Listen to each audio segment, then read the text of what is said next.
గెలిచింది, ధర్మం నిలిచింది. అయినా నువ్వు మళ్ళా ఇంకో కేసులు ఇరికిద్దాము అని మళ్ళొక్క సిట్టు పెట్టినావు. ఇప్పటికీ నువ్వు 6 గ్యారంటీలు ఎగబెట్టినావు. నువ్వు యనుమల రేవంత్ రెడ్డి కాదు, ఎగవేతల రేవంత్ రెడ్డి అంటే మానకొండూరు పోలీస్ స్టేషన్లో కేసు పెట్టినావు. రైతు రుణమాఫీ చేయలేదు, దేవుని మీద ప్రమాణం చేసి రైతుల్ని దేవుణ్ణి మోసం చేసినావు రేవంత్ రెడ్డి అంటే యాదగిరిగుట్టల కేసు పెట్టినావు. వరద బాధితుల్ని పరామర్శించడానికి పోతే ఖమ్మంలో రాళ్ల దాడి చేపించి ఖమ్మంలో కేసు పెట్టినావు. ఎవరో ట్వీట్ చేసిందని చెప్పి నా మీద హైదరాబాద్లో పోలీస్ స్టేషన్లో కేసు పెట్టించినావు.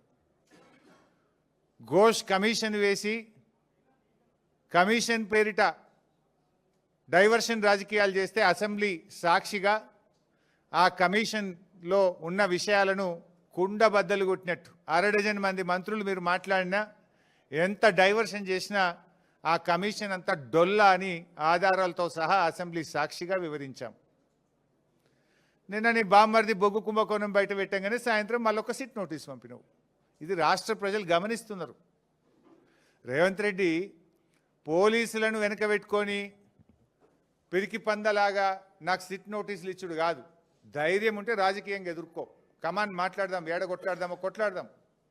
నీకు ధైర్యం ఉంటే 6 గ్యారెంటీల మీద మాట్లాడదాం, రైతు రుణమాఫీ మీద మాట్లాడదాం, బొగ్గు కుంభకోణం మీద మాట్లాడదాం, ఇండస్ట్రీస్ కుంభకోణం మీద మాట్లాడదాం, భూముల కుంభకోణం మీద మాట్లాడదాం, పవర్ కుంభకోణం మీద మాట్లాడదాం, ఏ కుంభకోణం మీద మాట్లాడదాం. నీ ప్రభుత్వం కుంభకోణాలకు నిలయంగా మారింది. నీ ప్రభుత్వం ఇవాళ మొత్తం ఎక్కడికక్కడ దోచుకొని తింటా ఉన్నారు. ప్రజలకు ఇచ్చిన గ్యారంటీలు గాలికి వదిలేసిండ్రు. అందిన కాడికి దండుపాలెం ముఠాలాగా దోచుకుంటా ఉన్నారు మీరు.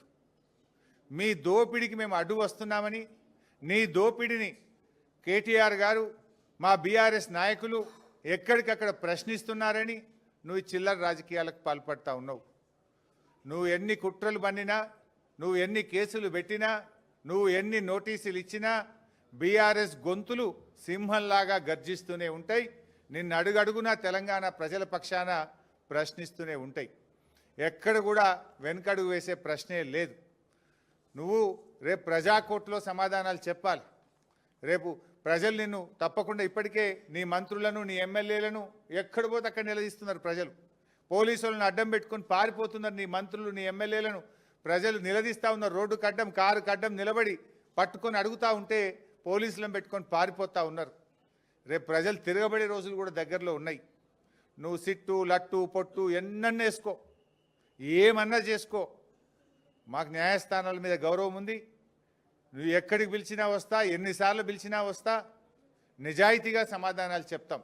మేము భయపడం. చట్టం మీద మాకు గౌరవం ఉంది. నీ చిల్లర రాజకీయాల మీదనే మాకు అసహ్యం ఉంది. వెగటు పుడతా ఉంది ప్రజలకు. నీ భాష, నీ మాటలు వింటా ఉంటే రోత పుడతా ఉంది ఇలా రాష్ట్ర ప్రజలకు. రేవంత్ రెడ్డి గారు చూసుకో, అసలు ఇడిచిపెట్టం, నేను ఇంకా గట్టి కొట్లాడతాం. నీ 6 గ్యారెంటీల అమలు మీద, నీ కుంభకోణాల మీద మేము మా పోరాటాలు జరుపుతూనే ఉంటాం. మాది ఉద్యమ పార్టీ, రాష్ట్రం సాధించిన పార్టీ బీఆర్ఎస్ పార్టీ. మేము కేసీఆర్ సృష్టించిన సైనికులం, కార్యకర్తలం. మాకు త్యాగాలు తెలుసు, మాకు పోరాటాలు తెలుసు. నీలాగా వెన్నుపోట్లు, కుట్రలు, కుతంత్రాలు, చీకటి రాజకీయాలు మాకు తెలియవు. మా కేసీఆర్ నేర్పింది పోరాటం, త్యాగం, ప్రజల పక్షాన నిలబడడం మా కేసీఆర్ గారు నేర్పినారు. నువ్వు ఎన్ని సిట్ నోటీసులు పంపుతో పంపు, మేము భయపడేది లేదు. కానీ నువ్వు దర్యాప్తు పేరు మీద ఆడుతున్నటువంటి ఈ నాటకం తెలంగాణ ప్రజలు నిశ్చితంగా గమనిస్తూ ఉన్నారు. నాకు తెలిసి ఇవాళ మళ్ళీ లీక్ ఇస్తారు, ఇట్లయిందట అట్లయిందట, లోపల ఓ చిల్లర లీక్ ఇస్తారు. దమ్ముంటే వీడియో బయట పెట్టు. మొత్తం వీడియో రికార్డింగ్ అయింది కదా. I'm challenging Revanth Reddy. ఇవాళ జరిగిన, నన్ను అడిగిన ప్రశ్నలు, నేను చెప్పిన సమాధానాలు మొత్తం వీడియో బయట పెట్టు, రాష్ట్ర ప్రజలు చూస్తారు. చిల్లర లీకులు ఎందుకు ఇస్తావు? మళ్ళీ నాకు తెలిసి ఇప్పుడు సాయంత్రం లీక్ ఇస్తారు. లీకుల ప్రభుత్వం ఇది. లీకుల ప్రభుత్వం, స్కామ్ల ప్రభుత్వం. లీకుల మీదనే ప్రభుత్వాన్ని నడుపుతున్నాడు రేవంత్ రెడ్డి. ఎంతకాలం నడుపుతావు లీకులను? ఈ లీకులు, ఈ చిల్లర రాజకీయాలు, ఈ బురద రాజకీయాలు నడవయి. ప్రజలకు డెలివరీ కావాలి, ప్రజలకు ఇచ్చిన మాట నిలబెట్టుకోవాలి. అరే నాట్లు పడుతున్నాయి, ఇదివరకు రైతు బంధు ఇయ్యలే, రైతు బంధు ఎప్పుడు ఇస్తావో చెప్పు. నాట్లకు కేసీఆర్ పైసలు ఇస్తే నువ్వు ఓట్లకు పైసలు ఇస్తున్నావు. ఓ పంటకు ఇస్తున్నావు, ఓ పంటకు ఎగబెడుతున్నావు. ఓ పంటకు బోనస్ ఎగ్గొట్టినావు, 2 పంటలకు రైతు బంధు ఎగ్గొట్టినావు, సగం మందికి రుణమాఫీ ఎగ్గొట్టినావు, పంటల బీమా ఉత్తదే చేసినావు.